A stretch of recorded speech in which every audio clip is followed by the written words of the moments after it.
So Jill, this past couple of years you've been working on a tremendous project. You've taken the blended sound site program of learning from Mrs. Anna Ingham and you've put it into a format accessible to homeschoolers and people working with young children.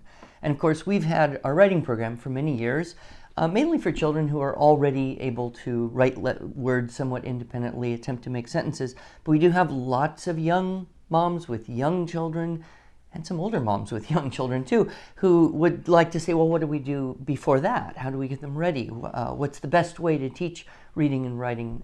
And so we're so excited about this. And it can seem a little bit confusing or overwhelming. They look similar, primary arts of language writing, primary arts of language reading. Could you tell us just a little bit about how to know what to get? Well, this is all based on Anna Ingham's Blended Sound Site program of learning.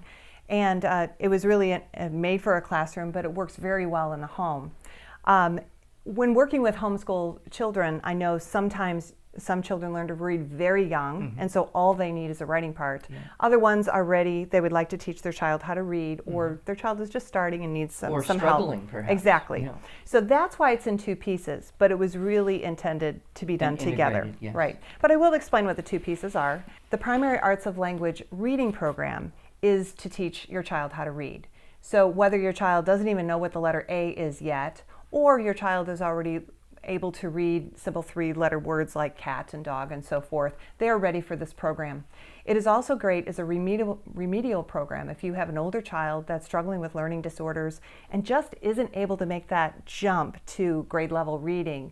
Taking a quick trip through the primary arts of language, especially if you have other younger children that you can say, hey, Johnny, come help me teach the little ones, then it's been very effective as a remedial program. And it's primarily a phonics-based approach to teaching, correct? It's a phonics-based approach, but the Ingham method does blend sound sight. So it's a combination of learning whole words so that they can read fluently, but also learning the phonics of those words so that they can sound out any word and be able to spell and do all the things. So it really blends the best of many kinds of reading programs. There's also the writing part, and the writing part can be used alongside the reading in that it teaches a student how to print. If your child already knows how to print, you can jump right into copy work. And what's beautiful about this, it also moves into our basic writing, how to write a paragraph, how to write a story, how to take information out of the brain and get it down on paper, typical primary level creative writing. But it uses all of our older level terminology. So when your child is done with primary arts of language, they are ready to move into our regular writing program.